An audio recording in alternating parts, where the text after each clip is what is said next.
for you. Do you view this season as a failure? Oh my God. Okay, because I'm not that up. You asked me the same question last year, Eric. Okay. Do you get the promotion every year on your job? No, right? So every year you work is a failure. Yes or no? No. Every year you work towards something, towards a goal, right? Which is to get a promotion, to be able to take care of your family, to be able, I don't know, provide the house for them or take care of your parents. You work towards a goal. It's not a failure. It's steps to success, you know. And if you've never, I don't want to make it personal. So there's always steps to it, you know. Michael Jordan played 15 years, won 6 championships. The other 9 years was a failure. That's what you're telling me. I'm asking you a question. Yes or no? Okay, exactly. So why you asking me that question? It's a wrong question. There's no failure in sports. You know, there's good days, bad days. Some days you are able to be successful. Some days you're not. Some days it's your turn. Some days it's not your turn. And that's what sports is about. You don't always win. Some other people's gonna win. And this year somebody else is gonna win. Simple as that. We're gonna come back next year, try to be better, try to build good habits, try to play better, not have a 10-day stretch with playing bad basketball, you know, and hopefully we can win a championship. So 50 years from 1971 to 2021 that we didn't win a championship, it was 50 years of failures. No, it was not. It was steps to it, you know, and we were able to win one. Hopefully we can win another one. You know, sorry that I didn't want to make it personal because you asked me the same question last year, and last year I was in the right mind space to answer the question back, but I remember it. And with that, welcome in to another edition of Inside Edge Primetime here on the Inside Edge Network. To my right, your left, is Chad Bryan. I am Eli Moon, and we are here for another week of the sports world. And thank you so much for tuning in here on the Inside Edge Network, your source for sports, entertainment, mental health, and everything in between. We got a lot to talk about here today, Chad. And I mean, with that clip, you know, courtesy, you know, the NBA, Giannis, and you know, just obviously breaking down what it means in sports to work towards a goal. You could say that the New England Patriots and the Seattle Seahawks worked towards a goal yesterday and all season, and ultimately one team did achieve the ultimate goal. But if you're a New England Patriots fan, I wonder how you're feeling today based off of the success. This was a team that the over-under, I think, was set around 7 wins to start the year, and they fall short. I mean, they never really were in that game, it felt like, but they fall short. But, you know, take some words from Giannis. You're working towards a goal, and they did learn a lot, I feel like, this season, especially offensively and with the quarterback. So we'll get into all that, but before we dive into anything, Chad, it's been a long weekend. I know you've had some shows. I've had some shows. Yeah. How are you doing? And welcome back here, another edition of Primetime. Hey, it's good to be back. I'm doing pretty good. The Super Bowl was, I mean, I'd like to say it was entertaining, but I mean, let's be honest, it was a little bit of a snoozer, right? Seattle jumped out to, like I say, a big lead, but they just completely smothered the Patriots. Like you said, we'll get to that in just a moment. So, but it was still fun. I mean, my family sat around, we watched all the commercials and all the things. You know, there's all the sights and sounds and everything. The halftime show was great. I thought we just, whatever. It's a fun night. Super Bowl Sunday's fun. Again, sorry, AA, it's no longer on your birthday weekend. They added the extra week of football, and you lost the synchronicity there. We're sorry to our program director, AA, but yeah, it was a good weekend, man. Just cold weekend. It's gonna warm up though tomorrow here in Northeast Ohio. Eli, it's gonna be almost 50 degrees, man. Almost 50 tomorrow. Well, I just want you to know, if you're in Northeast Ohio, you might see Eli Moon in shorts, okay? Look, and it's a very rare occurrence. It happens usually when it's like 90 degrees out in the summer a few times, and maybe the first heat wave. And this is considered a heat wave. Move over, Puxatawney Phil. Buckeye Chuck said it might be an early spring here in Ohio, and it seems like we might be in position for that, Chad. But, yeah, just a busy weekend. I learned that I can make a mean chili. I've never made chili before. So I made chili the other day. Me and Papa Moon, we collaborated on the chili. It was like Papa Moon featuring Eli Moon on the chili. And it was pretty good, man. We just chilled out, watched the game, watched Bad Bunny's halftime performance was incredible, absolutely incredible. And I thought just the message he had of spreading love in this world right now with everything going on, I think was so important. And the game, however, yeah, I mean, this wasn't your Malcolm Butler intercepting Russell Wilson at the 1 yard line, instead of running it with Marshawn Lynch. This wasn't, any of the other Super Bowls besides the Chiefs Eagles that got bad last year. Yeah.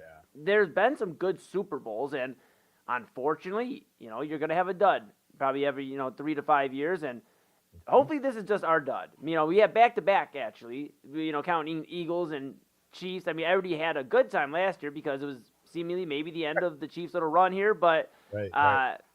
With two teams, this wasn't the New England Patriots of Tom Brady and Bill Belichick. This was Drake Maye and Mike Vrabel. And sure, Mike Vrabel, a former player, a guy that I know a lot of people aren't necessarily the biggest fan of, it seems like, just because he was a Patriot, but Drake Maye is a likable human being. He is so down to earth, and I think this is a different Patriots team. So you didn't have like the arch villain. As much as everybody tried to make it, well, I'm rooting against New England because they're the villains. Well, I mean, how? This isn't your grandpa's New England Patriots, right? Like, it's different, and I feel like with that mixed with Seattle, which they have had probably the weirdest like celebration. It feels like it's just like I feel like you don't even hear from Seattle of Sam Darnold. You don't hear from Kenneth Walker anything that stands out in terms of like grabbing the headline, grabbing the news. Instead, it's Kenneth Walker telling Ryan Clark on ESPN earlier today that, Ryan Clark's like, you guys had to have gone out. You guys had the most tame Super Bowl celebration of all time. He's like, what'd you guys do? Kenneth Walker's like, oh, I just went home and chilled with the family, had vibes. And that was cool, man. I think it's cool, but it's also, as far as what we're talking about right now, headline worthy. Going into the game, there wasn't a ton of headlines that really made people want to tune in. And then you look at the game itself, 29-13, Seahawks over the Patriots, Kenneth Walker, the Super Bowl MVP of Super Bowl 60. I mean, this was just kind of a ho-hum game and move on to the next season, Chad. It feels like congratulations to the Seattle Seahawks. Congratulations to Sam Darnold, the first quarterback for the 2018 draft class to win a Super Bowl. It's actually his second appearance, first as a starting quarterback. He was there with San Francisco a few years ago. But, yeah, Sam Darnold completely starting to change the narrative on his career. I think that's a debate we could have throughout this segment. I'm sure throughout the week, as we kind of put the bookend on this football season. But Sam Darnold, I don't know if it's the elite conversation. I mean, he had a touchdown. He didn't turn the ball over. But I think this is more so about the defense, Chad. I think this is about Kenneth Walker. Without Zach Charbonnet, they really, really stepped up. Walker, that defense. And, of course, we have to talk about the excellence that is JSN. I know he didn't have a great game yesterday, but when you have 2 guys, 3 guys defending you or shadowing you the entire day because they're scared of what you're going to do, it allows Cooper Kupp to have his, lead the team in receiving and allow for A.J. Barner to be open on a route towards the corner of the end zone, just great stuff there, Chad. What do you think? Oh, we lost you, Chad. I think we may have your sound. Uh-oh. May have lost Chad here for a second, folks. We're going to let him figure out his sound here. Chad. Oh, we may not have him here. We're going to let him go ahead and figure that out for a second here. But just if you're tuning in real quick. Oh, Chad. Back? You're back. You're back, pal. I don't know what's going on. I have no idea. My Wi-Fi apparently right now is like the Patriots trying to score against the Seahawks, man. But I was going to say, you talk about the Patriots and they're like the evil empire or whatever, right? From back in the day, right? With Belichick and Brady, but they're still roaming around space in the Death Star. It's just like under new management now, right? Yeah. So it's hard to until you really go in and get to know the new owners, right? I don't know, so to speak. I don't know why people wouldn't like Mike Vrabel. I mean, what's that? Does Vrabel rub people the wrong way? Maybe it's because he's a Buckeye. Maybe I'm a little biased there. I have no idea. Yeah. But yeah, I wouldn't know why Vrabel would be disliked. Yeah. No, it gets confusing, right? When you look at like why people don't like Mike Vrabel, why they don't like the Patriots, because there really isn't a reason really besides they're the Patriots, I guess. And I don't know. I guess that's the reason. But nonetheless, they did look a little disappointing offensively. Drake Maye, another 3 turnovers. That's been the story of his postseason. I mean, 2 interceptions. Granted, 2 passing touchdowns. I mean, more so makes it look a little nicer stat-wise. The game was starting to get out of reach for the most part. And, I mean, 2 interceptions, a lost fumble. The defense was able to bail him out multiple times this postseason, Chad. And unfortunately, they weren't able to really take care of his mistakes today. Me and Papa Moon even joked that Jason Myers, the kicker for Seattle, should have probably got some more Super Bowl MVP consideration. You couldn't even vote for him. He wasn't even on the ballot. You couldn't even do it. So, yeah. Makes no sense. He had, 5 field goals in that game yesterday? I mean, Super Bowl insane. record. Yeah, absolutely. As Papa Moon would say, he would have beat the Patriots by himself. And he really would have. Papa Moon, you're right. You know what? So score 1 for Papa Moon at home. And score 1 for anybody that had the Seahawks. I had the Patriots by 10. Okay. So if you're doing the math here, I'm not usually a betting man, but the Patriots were the underdog. So picking them to win by 10, probably a little.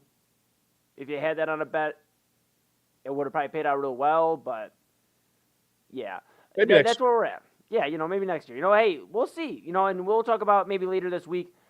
Things we may see the NFL doing next year in terms of who ends up playing for the Lombardi Trophy next year, and maybe who do we think is going to be the number 1 pick next year? Obviously, the Raiders this year with Fernando Mendoza, seemingly the Indiana quarterback, going to Vegas and playing with Tom Brady, and now official. He announced it himself after the Super Bowl. The offensive coordinator, Clint Kubiak, for the Seahawks, going to the Las Vegas Raiders. I had stopped there for a minute because it seems like it just picked up out of nowhere. But yes, he's a Las Vegas Raiders head coach, and it seems like he's going to go from Sam Darnold to Fernando Mendoza, which seems like a nice transition. I mean, Mendoza maybe a little bit more energy than Sam Darnold, but kind of just, they're not going to really do anything crazy that excites you. But something that kind of we got to get used to with the last 2 seasons, at least, of Sam Darnold, and something Mendoza's done his last, 2 years at Indiana. You look at this and you go, well, they're winning. You look at Mendoza rather with Cal and then Indiana, but they're winning. They're winning, and it doesn't always have to be exciting, I guess, is the whole thing, Chad, right? And that's another discussion. For every, and I loved Terrell Owens, one of my favorite receivers of all time. You look at Randy Moss. I was a big Randy Moss guy too.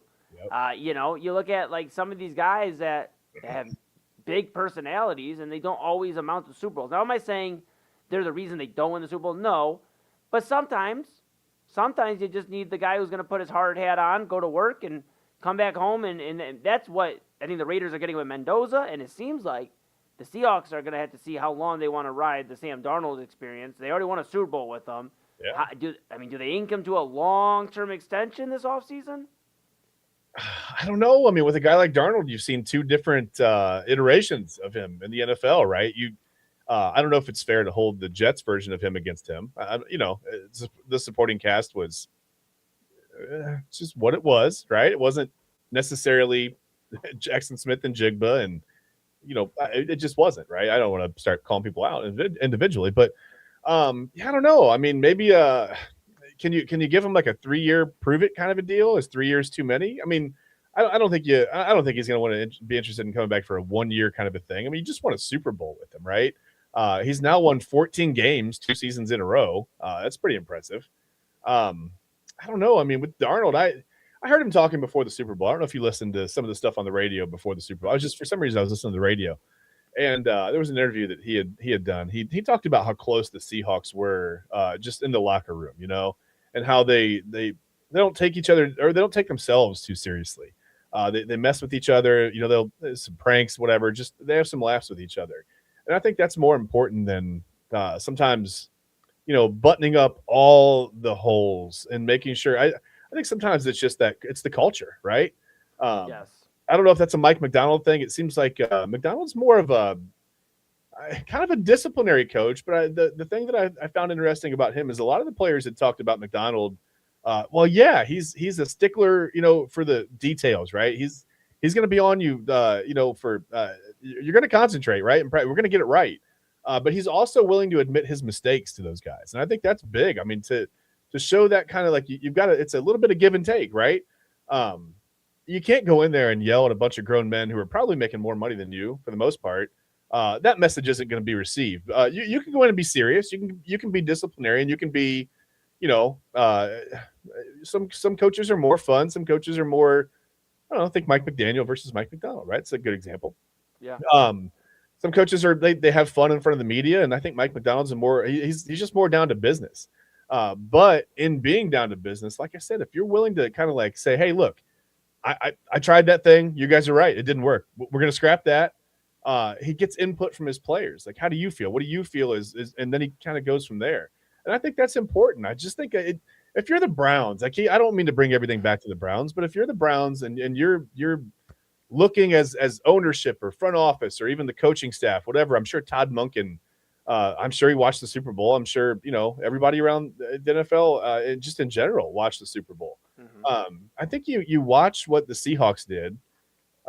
As they're the bastion of success right now, right? They're the flagship of like really how to do it. And then you have another example in the AFC, the Patriots, of how to turn things around quickly, right? 2 pretty bad years. Down last year, didn't make the playoffs, and now this year they're in the Super Bowl with a chance to be world champions again. And I think it shows you, if you're the Browns, that A, you can run things this way, B, you can turn things around quickly. It's possible, right? The NFL is designed for parity. We don't know why the Browns can't seem to this every other franchise seems to be able to. The Bears have turned things around, right? The Patriots were down for a couple of years. Now they're back. They're in the Super Bowl. The Seahawks were, kind of whatever. Now they've got Sam Darnold. That you've got to find your quarterback, right? That's the biggest thing. So, but I just think, like I said, if you're the Browns, quarterback aside, offensive line, all the wide receiver stuff, I think it just goes to show you if you put guys in the right position, because Seattle didn't have a lot of guys that you would have thought, looking on paper, you wouldn't say, hey, they have a ton of superstars on that defense. But they got to the quarterback, they got to Drake Maye like they were superstars because of the scheme, because guys are willing to buy in, and it fits the profile of the players that you have on the field. And I think we always talk about Todd Monken, with the offensive scheme, kind of tailoring it to guys. And I think Jim Schwartz did a fine job of tailoring defensive. I mean, you can't argue with the results on the defense, right? When Jim Schwartz was here, you just hope that whoever the new defensive coordinator is, and we can talk about that eventually, that they have some of that flexibility that Monken has offensively, to where, maybe they see.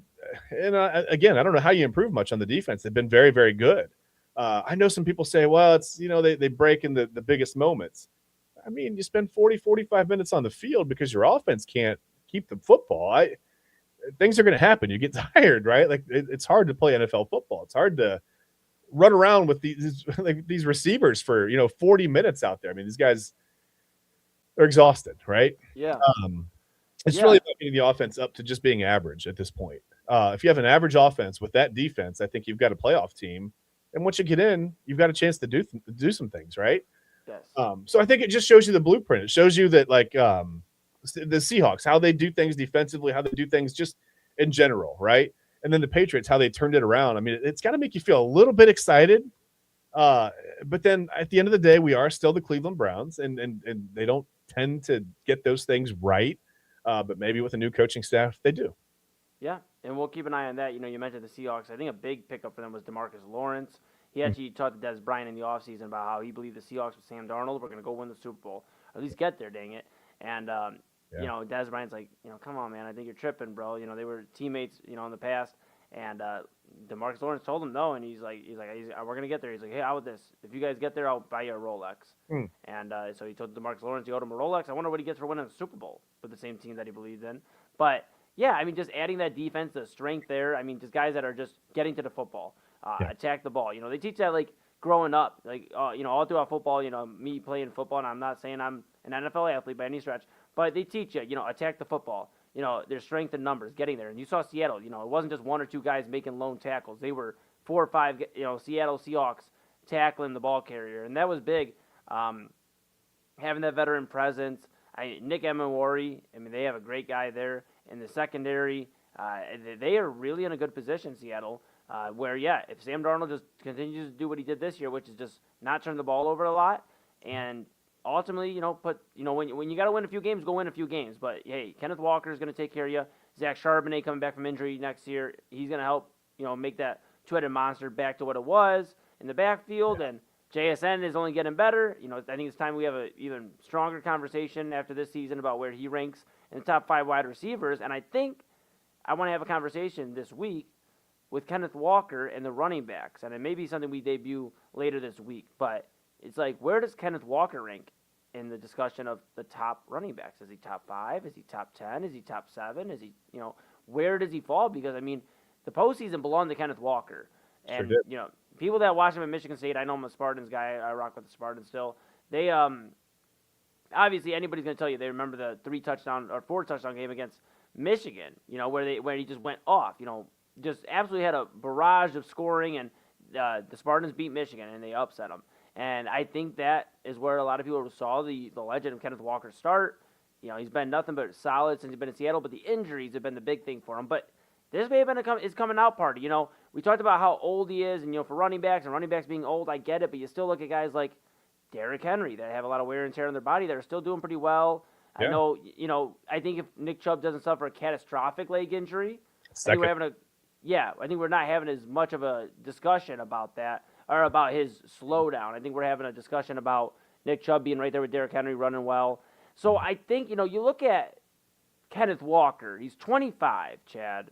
Mm-hmm. He's not, first of all, I'm not going to say he's old because he's younger than me, so sorry. But he's 25 years old. He'll be 26 in October. So basically the start of next football season, around like the first month or so of football, regular season football, he'll be 26. Mm-hmm. He can still put a 4 to 5 year stretch here that completely changes how we speak about Kenneth Walker in running back rankings. And it's not like he's had pedestrian numbers. I mean, the injuries have affected him, but he has done pretty well there in Seattle for the most part. And I think, Seattle runs it back maybe. They win another one. He wins another Super Bowl MVP or has a great, just standout year. Really for running backs, we talk about quarterbacks. Usually we rank this 10 to 15-year career, how many Super Bowls and all that. Running backs, we're trying to see what you did in your prime. When you were the best, when you were the top dog of your team, what did your team do and what did you accomplish? And so far, Kenneth Walker at 25 years old has a Super Bowl and a Super Bowl MVP as the lead back. Get it by default. It would have been him and Charbonnet probably splitting a lot more carries. But he answered the call, Chad, and I don't think we're talking about Seattle winning the Super Bowl if he didn't go on this postseason run he did. That's fair. I mean, yeah, for all the talk of the defense, I mean, you still have to move the football. You have to score. You got to get in the end zone, right? You can't, or you can just keep kicking it through the uprights. I mean, Seattle did that yesterday, and essentially they would have won that game without some touchdowns. That's fine. And by the way, real quick, I thought this was crazy. This was sent to us just before the show. If you're a Patriots fan, listen, all's not lost. Drake Maye now holds the record for passing yards in a quarter in the Super Bowl. He threw for 235 yards. 235 of his 295 yards came in the fourth quarter yesterday. So you think maybe that's probably due to some softening up that Seahawks secondary, a little bit of prevent, keeping everything in front of them. But that's at least he finally started to get into some kind of rhythm, right? I know it's not much consolation for Patriots fans, but I don't know, another Super Bowl record held by a Patriots quarterback. Yeah, and Rob let it be known yesterday, he's not the biggest fan of the Patriots, so he let us know that yesterday the Patriots became the leader for most Super Bowl losses with 6. They also are tied for the most with 6. Yeah. So, a lot to talk about here. We'll have a ton to talk about here on Primetime. I think we will rather revisit discussion of running backs because in the spirit of Kenneth Walker winning Super Bowl MVP, and it being quite a while since a Super Bowl MVP was a running back, I think we should have a discussion. Who do you rank in your top 5 running backs? And we'll have a discussion about that, and then we will officially, I think, put a bow on the NFL season once we do some predictions for maybe next year in the Lombardi Trophy. So stay tuned later on this weekend, Inside Edge Primetime, Inside Edge Network, and all the socials at Inside Edge Net. We'll actually be making a announcement on that, what day we'll do that this week. So stay tapped in on the socials. And in order to know that, you're going to have to follow or subscribe or whatever, Inside Edge Net. Thank you so much. We have a lot to talk about, Chad. That was our Super Bowl talk for Monday. Yeah. We're going to talk about some Cleveland stuff coming up here. For any of our Northeast Ohio folks out there, the Cavs and James Harden, Donovan Mitchell, and Jared Allen, that trio and the rest of the Cavaliers are currently in Denver. And they are trying to take down the Denver Nuggets, a Western Conference foe that they could be seeing in June if the Cavaliers can do their part in the Eastern Conference. So we'll talk about that and how we feel about the new era of Cavaliers basketball here in Cleveland. We'll also talk about Jim Schwartz leaving the Browns saying bye to Schwartz. I don't know anymore. I'm losing track, Chad. I don't know. But we're going to talk about all that. We're going to talk about Olympics later on. And a very cool college basketball story that you may not have your radar on yet, but you will after Chad and I talk about this. Before we get into any of that, we have some crazy, awesome, exciting news. Any adjective that gets you excited. Just think about that. Chad, here's the thing. I know Valentine's Day is coming up, okay? Oh, yeah. And now, me personally, I'm a lover, but I don't have a date. But it's okay because I know what I'm going to do. I'm going to look into getting a nice gift, and I'm going to see if I can maybe, see if a lovely lady would like to go get dinner, and I can, maybe I'll cook chili again. I figured that out. But one thing's for certain. If we get a candle or a body mist here from our newest sponsor of the Inside Edge Network, Alley Rose Fragrances, who is running an awesome, awesome deal here. We're going to put it up on the screen here for you. Alley Rose Fragrances, the newest sponsor of the Inside Edge Network, and running a very, very cool deal right now. 20% off all orders on the website. Use your code, our code, which is the code you'll use, InsideEdge20. Just capital I and capital E, all one word, InsideEdge20. 20% off your entire order. That's absolutely amazing. Just take a look here at some of the options. You got Lavender Lullaby. Chad, look at that. I mean, my goodness. That looks good. That looks like it would smell amazing, to be honest with you. Yes. And then you got Christmas Tree. I mean, Papa Moon is a Christmas all year round guy, so we might have to get this in the Moon household. There you go. One thing's for certain. I mean, you look at this and you got an array of body mist. I mean, what? Bright Serenity, Sacred Rose, Twilight Essence, Sunlit Dreams. A lot of great stuff here. And reminder, again, you want to check out any of that, go to the website, Alley Rose Fragrances. 20% off all orders using the code InsideEdge20, capital I, capital E for Inside Edge, all one word. You can go ahead and check them out on Instagram as well at alleyrose.fragrances. Stay tapped in with everything they got going on. And, of course, the website, once again, alleyrosefragrances.com. So if you need a Valentine's Day gift, Chad, we both know what we need to do. Look, I know you got probably more Valentine's Day plans than me, but I at least know how to get my foot in the door, and it's with a nice candle from our friend over at Alley Rose Fragrances. There you go. And listen, these are, by the way, these candles, they're all natural material. They're vegan, they're cruelty free. So it's, and most importantly, you're helping a small business. I think that's really important. I mean, anybody can walk into one of the big box stores and grab something off the shelf. But I think it's so much more important to to help smaller businesses out, right? Like people who pour their heart and soul, their passion, right, into a business like this. I think it's fun to help out, right? So absolutely, that's my favorite part of it. And by the way, my wife, my daughter, they love candles. They love body mists. I can't wait to go crazy. Honestly, I've already been looking through the website. I've already picked out. That's amazing. Probably 5 or 6 things. That's amazing. Whatever. Me and Papa Moon, I think, are up. Yeah, we're up to about, I don't know. We keep putting about 8 to 10 candles in there. We're choosing until our hearts are happy, and we're having a great time. And you will too, just like Chad and I are browsing through the website. Mm-hmm. Go check out Alley Rose Fragrances and get your candle before Valentine's Day. Get it, hurry, get it, because we're getting ours. So again, 20% off on your entire order. Again, using the code InsideEdge20. But yeah, I'm excited, Chad, and thank you to Alley Rose Fragrances, the newest sponsor of the Inside Edge Network. And what we're going to do here, my friend, we're going to take a pause. We're going to let everybody get their caffeine. We're going to let them get, if they got late dinner or on the West Coast dinner is just, starting up, get your dinner, get ready, grab your plate, put it next to you, whatever. And when we come back, we're going to talk about the Cavaliers and the new feel in Cleveland around the basketball team. We're going to talk about the different feel in Berea now that we have some more news with Jim Schwartz. And then we're going to talk, like I said, Olympics and some really, really cool stories coming back after this. But we're going to go ahead. We're going to take a quick pause. When we come back, this is Inside Edge Primetime with Chad Bryan. To my right, your left, I'm Eli Moon. We're going to go ahead and put that code up from our friends at Alley Rose Fragrances. And so you can go ahead and start putting your orders in while we go to break. And we'll be back after this.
Cowboys, Packers, we all know the truth. Oh, them Cowboys fans don't love you no more. That record is only going to stand but for so long. It is still currently my time. Because I still do things that none of y'all do. Who's none of y'all? Just because your light is brightening itself doesn't mean mine is dimming in any way. I'm just saying, I played 13 games. So obviously, I'm getting to the quarterback. In 13 games, I had 18 sacks. What do you want? I need whole season statistical categories. You ain't play a whole season. We lost half our starting lineup and still made the dance. Yep, and when y'all had your full starting lineup, we punched y'all in the mouth. How many games y'all win? 5. Hey, and guess what? We doing the same thing.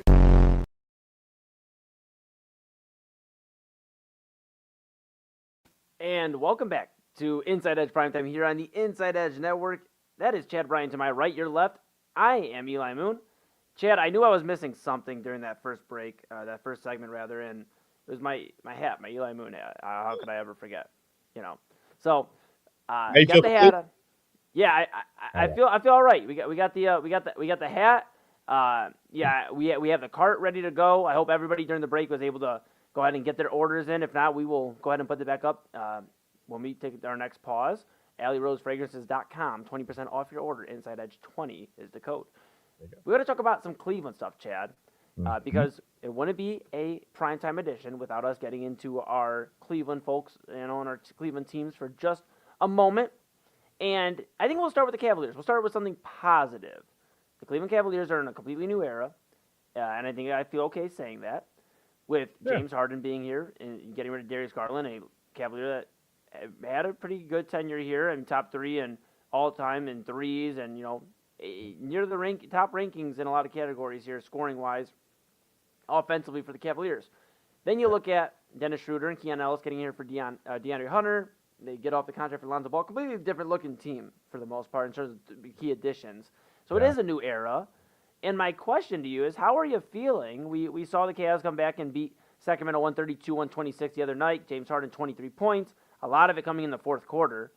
How do you feel about the Cavaliers in the new era? They are currently taking on the Denver Nuggets right now. If they go final before we get off the air, we'll give you that update. But how are we feeling about one game in, a game and a half? How are we feeling about the new look Cavaliers? And I know we should use caution because it was the Sacramento Kings. It's not exactly a top 2 or 3 seed. I know. But I thought it worked. I thought, what you want Donovan Mitchell and whoever his running mate is to look like. I thought he and Harden, I thought they pulled that off, right? We talked about it before when the trade was made. It's that veteran. It's knowing when your team needs you to score, when your team needs you to distribute, when your team needs you to whatever. Like, just kind of fill in. It's not necessarily always having to go out there and put up 40, right? That's not how you make. I guess that's not how James Harden's going to make his mark. It's just filling in those moments where Donovan Mitchell needs a break, even if he's on the floor.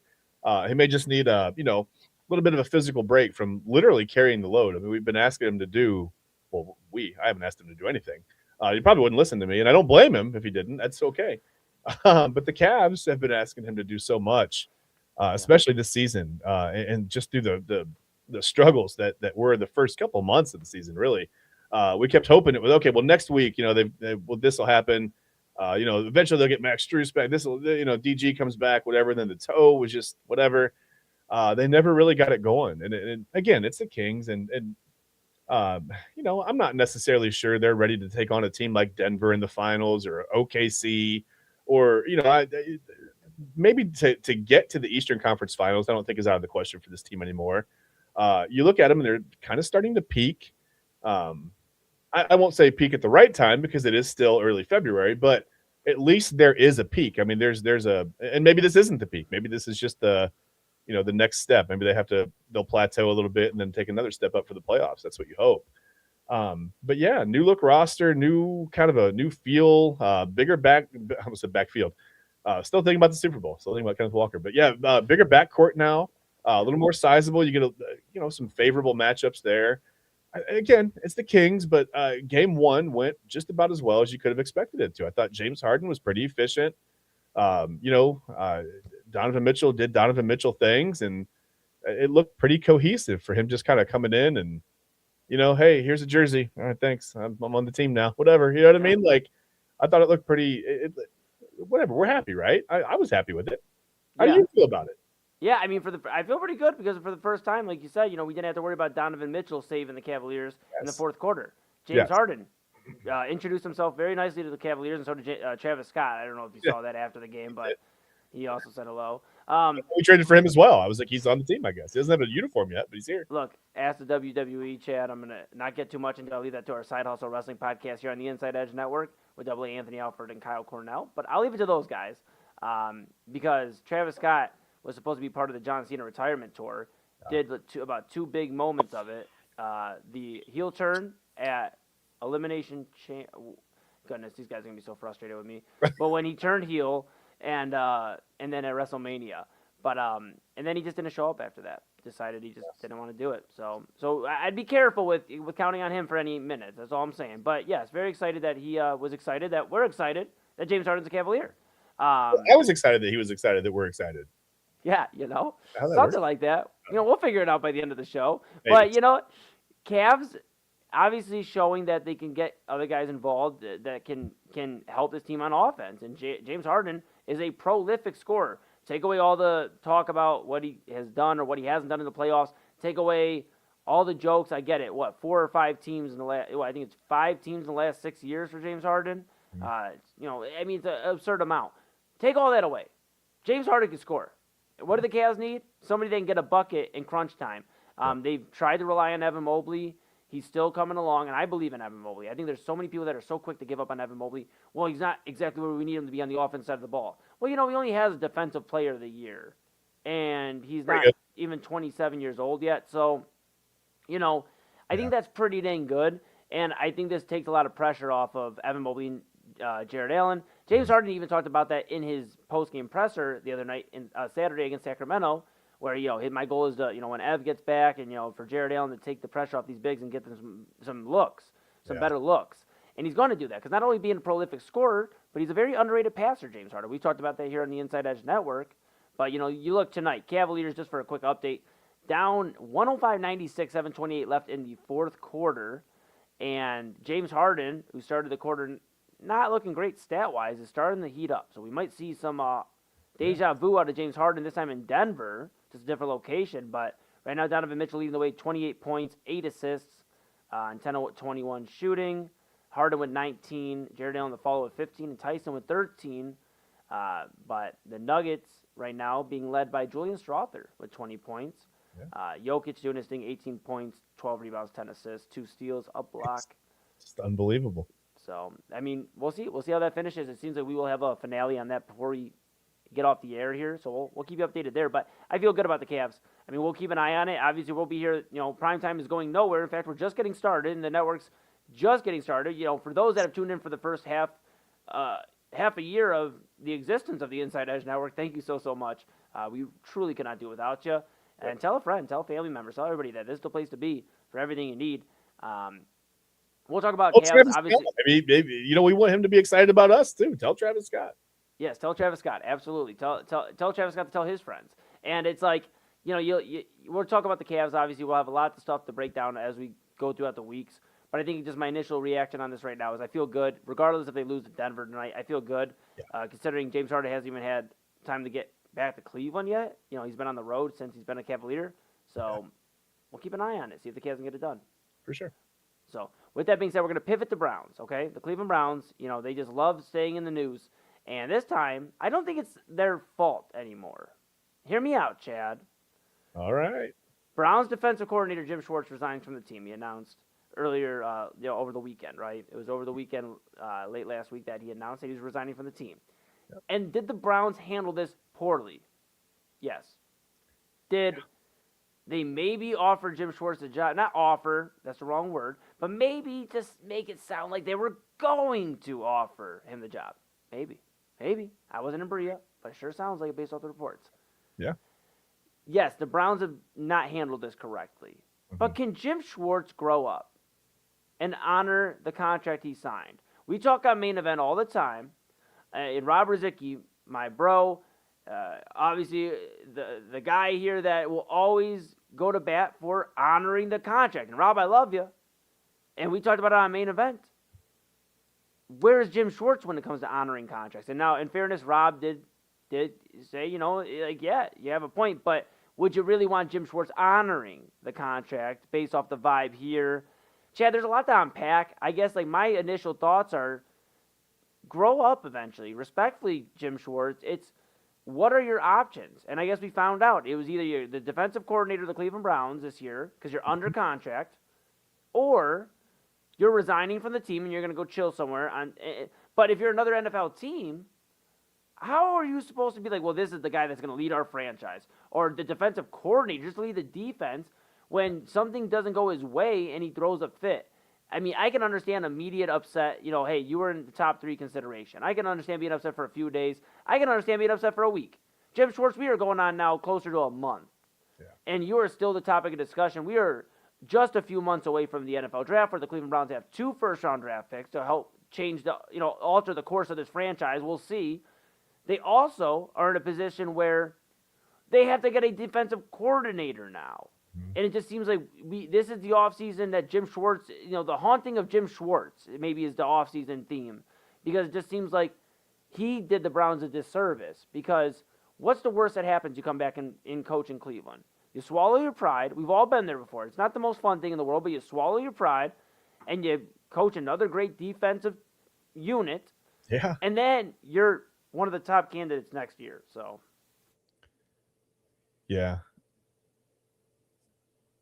Yeah, it's a lot, Chad, and I got so worked up about Jim Schwartz, I had to grab a drink because, my goodness, it's so frustrating at some points, because I can understand where Jim Schwartz is coming from, being slighted. Yeah. But now you have a job to do.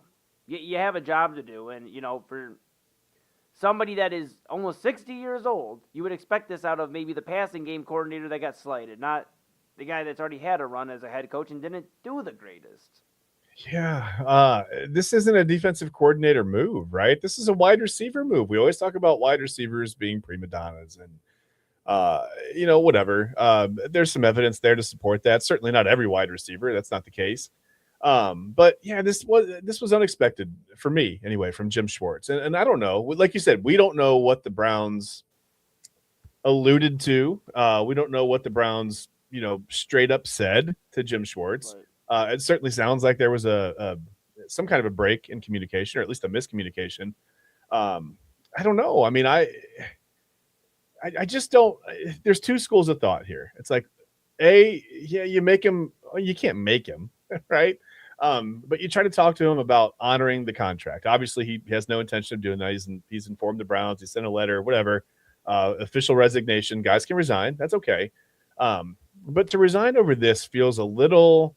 I mean, like you said, you had one of the top 5 defenses in the league. Okay, you've got the familiarity, and it's just I don't know. I mean, but do you want him there if you know that he's upset? Okay, even if you talk Jim Schwartz back into the fold, let's say they talk to Jim Schwartz, and he goes fine.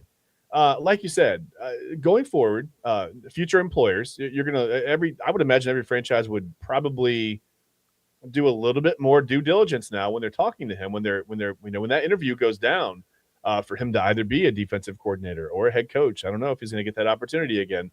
To make sure that he's not going to, turn tail and run if things go wrong. Right.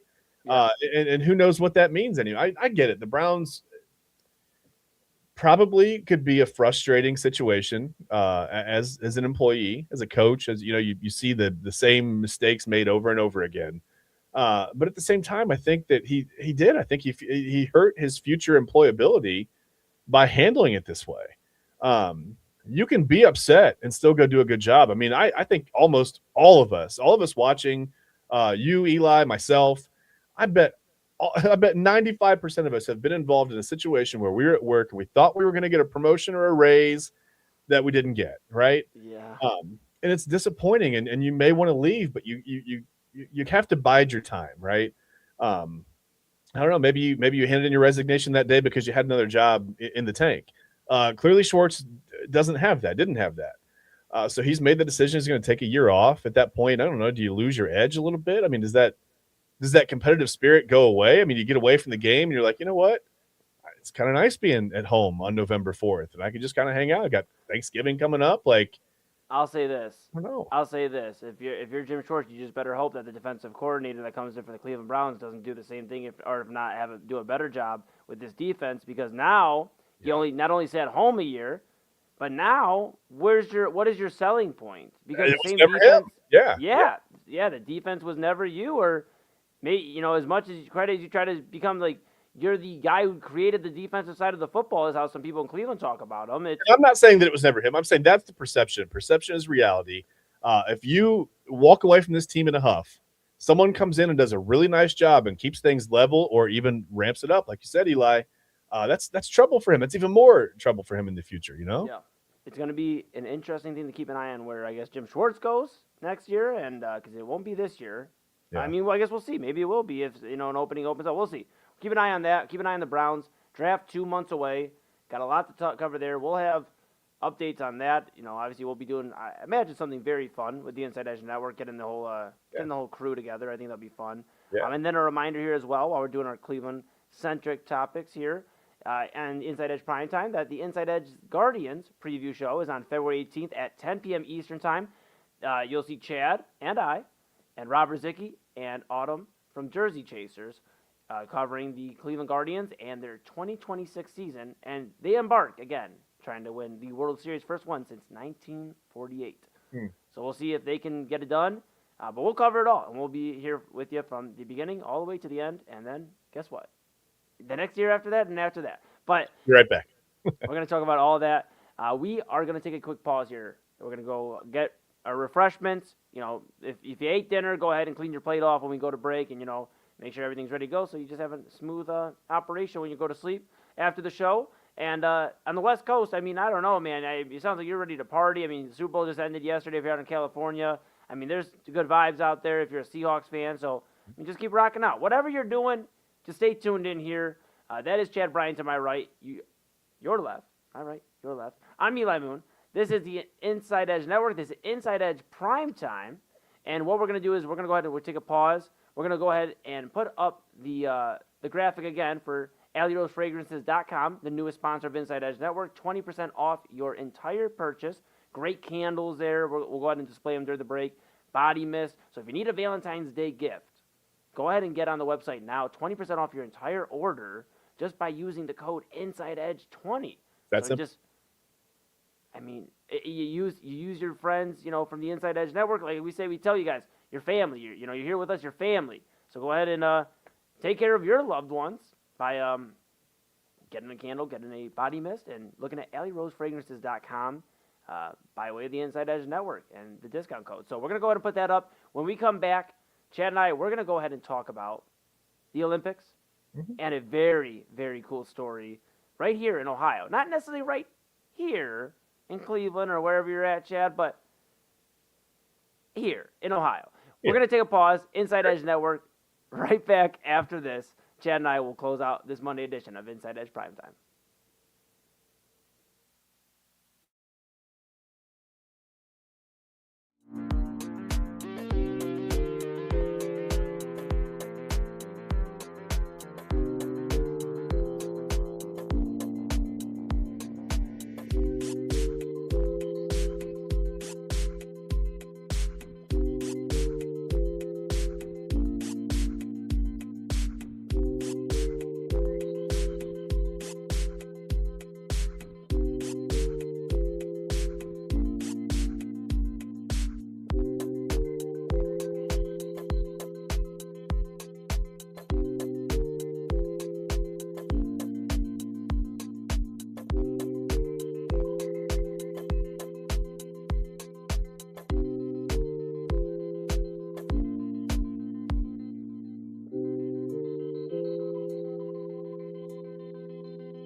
in defensive efficiency, yet they lead the NBA in fouls per game. Clearly, fouling is not a problem for a good defensive team. And Duran is fouled, and oh my goodness! And Musa's upset. Musa's really upset.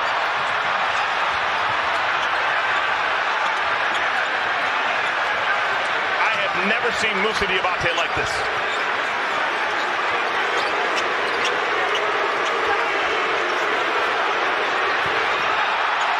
Oh my goodness, now Miles and Duran and Beef Stew!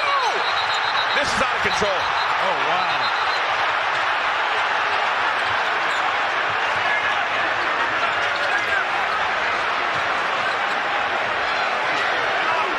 Isaiah Stewart's out of the he'll be suspended for a while.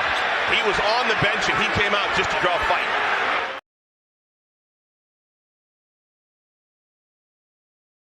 And welcome back to Inside Edge Primetime here on the Inside Edge Network. Chad Bryan to my right, your left. I am Eli Moon. Again, this is Inside Edge Primetime here on the Inside Edge Network.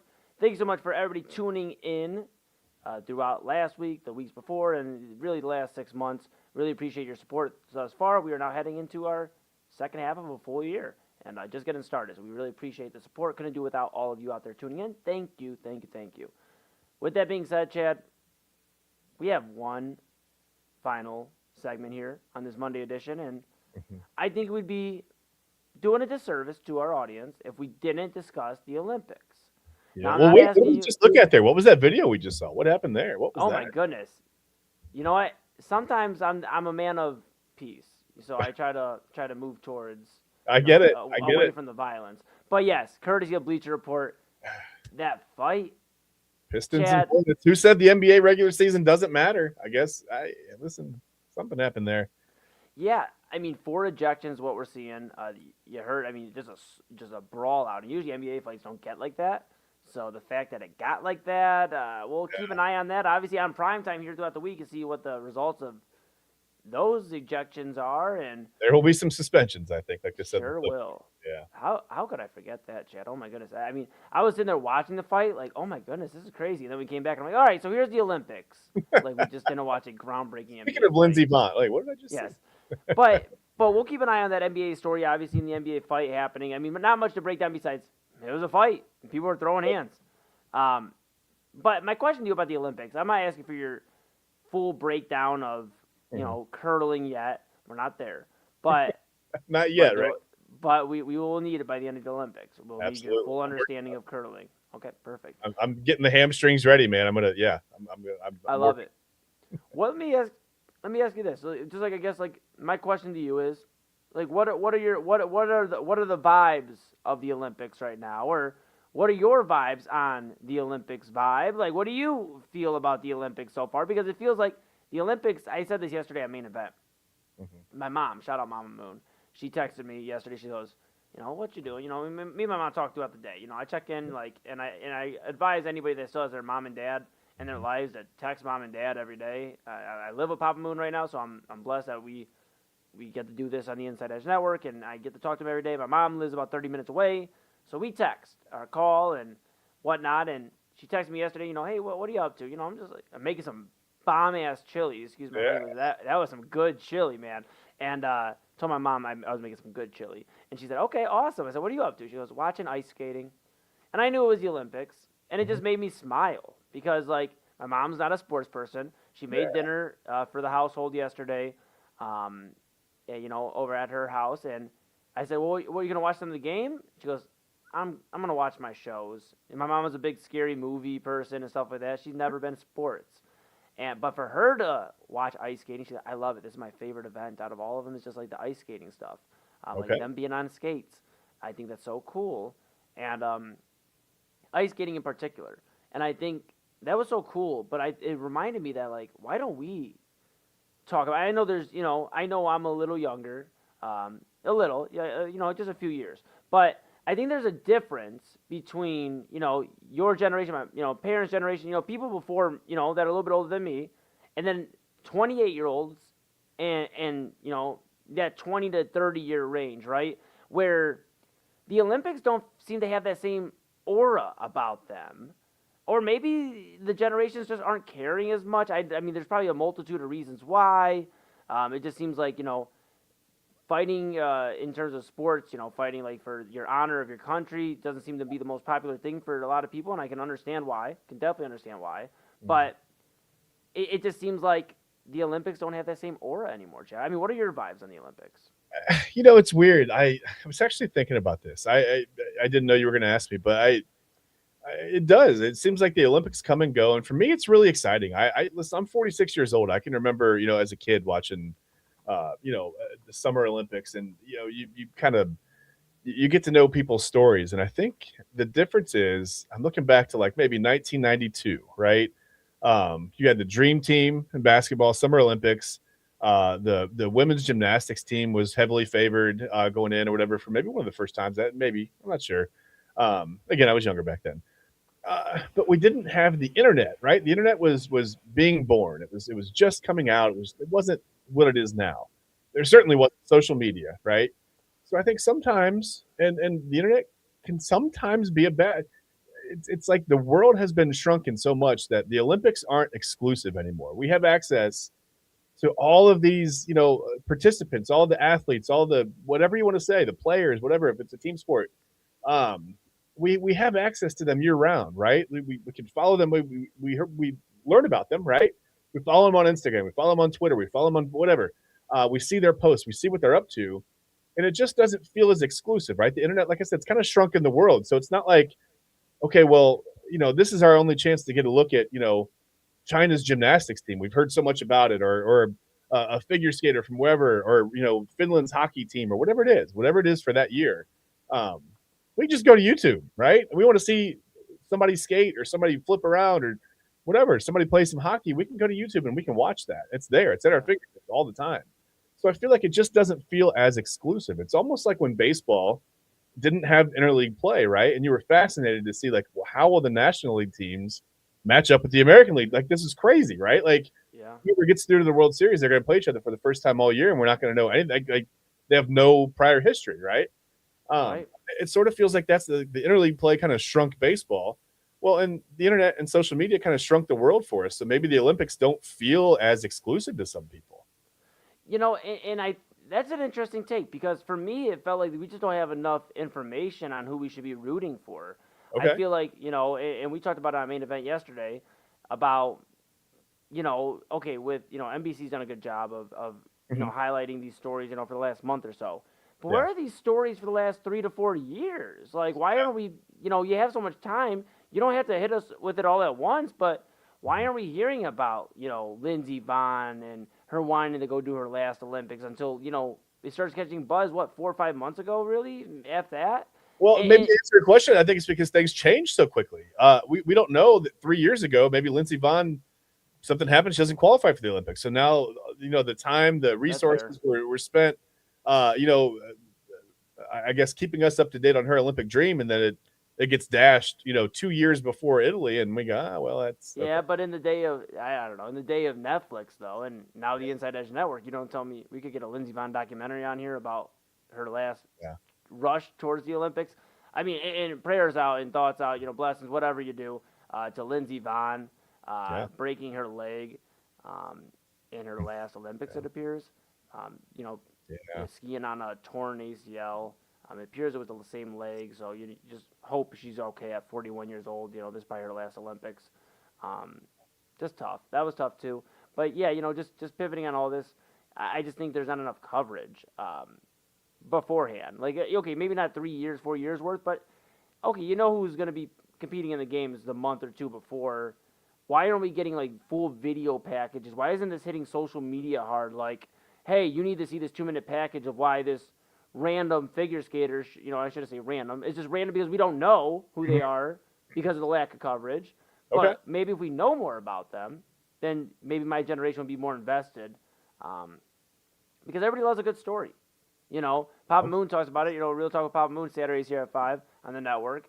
And, he talks about telling your story. And I think, sometimes we got to tell your story. And we're not hearing a lot of the stories about the Olympics. You hear about them after, they win the gold, and you're like, and they persevered through so much. It's like, well, why? I would have been so much more. I mean, it's awesome they won, especially if they win for the United States. Obviously, we're cheering for our country, but it's like, yeah, like I would have loved to hear that story beforehand, so I could have been like, they have to win it because they're doing it for this. I mean, like, You would have been more invested. I get that too. Yeah, I understand that. Yeah.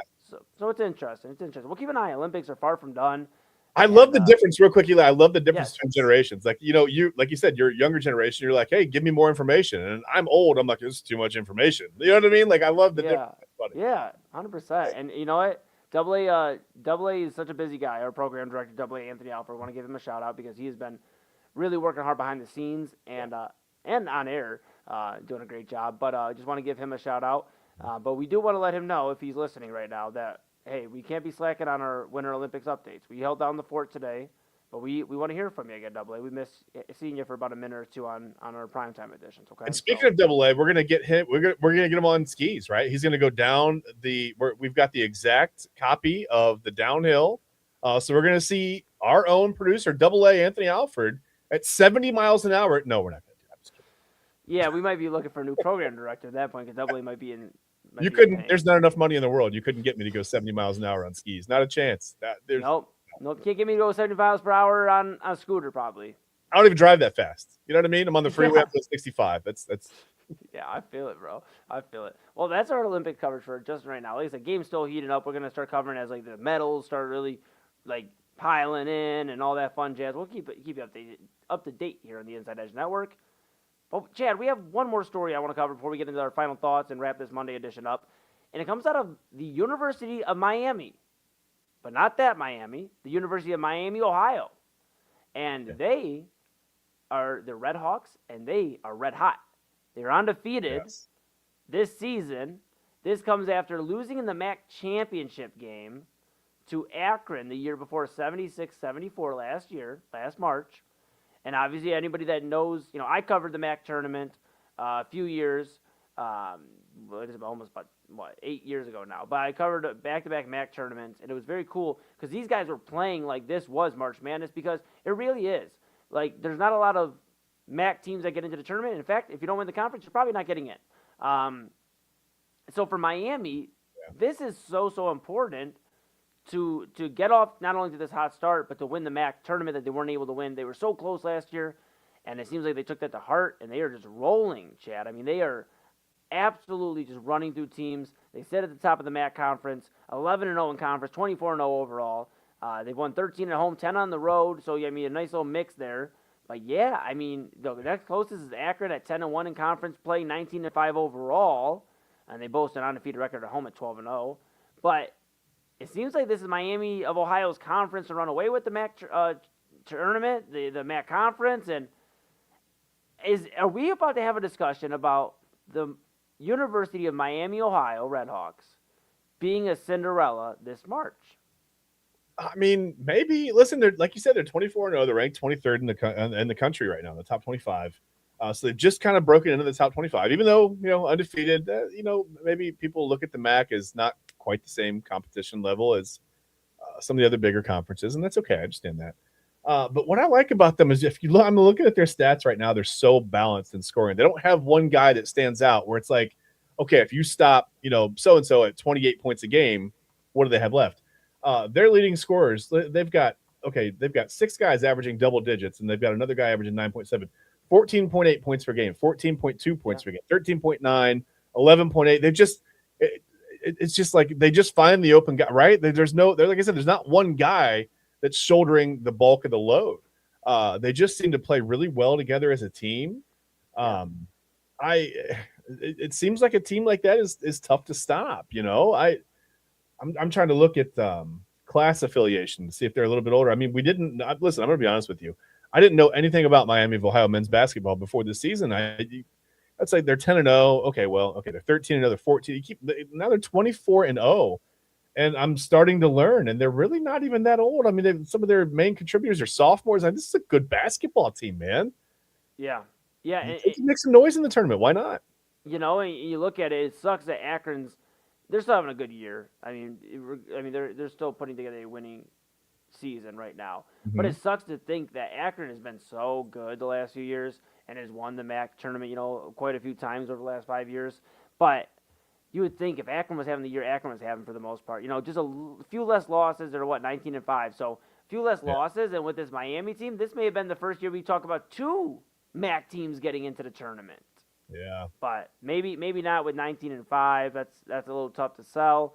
In the MAC, if it was 19-5 in the Big Ten or the SEC, we're having a different discussion because it's a different conference, it's bigger. They're not even on the bubble; they're just in. Yeah, at that point, yeah. So, but man, just a good time to be a Miami of Ohio Redhawk right now. Shout out to all the Redhawks out there. But really, we're gonna keep an eye on this, Chad. Yes, we're gonna keep an eye on the Redhawks. We're gonna see. Obviously, next month the tourneys happen, the MAC tournament. You know what? I know you're a few extra minutes away from downtown Cleveland than I am, but maybe we go see these Redhawks when they get to Cleveland in the MAC tournament. If they play here locally, I'm down. I'd love to see it. Yes.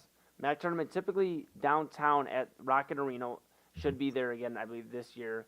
So, we're going to go see some Redhawks basketball and keep an eye on that. Keep an eye on all the Cinderella stories.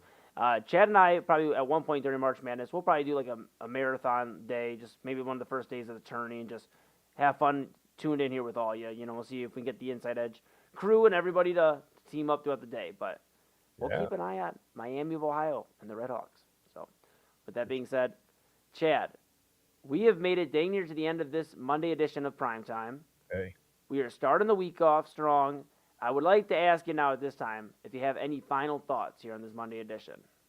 Final thoughts. Listen, the Super Bowl is over, right? Football, for the most part, is done. I mean, you've got, XFL, USFL type leagues going on in the spring, and I think they're fun to watch, but they're not, let's be honest, it's not, it may scratch an itch here and there, but it's not it's not, we don't think of like college football, NFL. That's the pinnacle, right? That's what we think of as the pinnacle.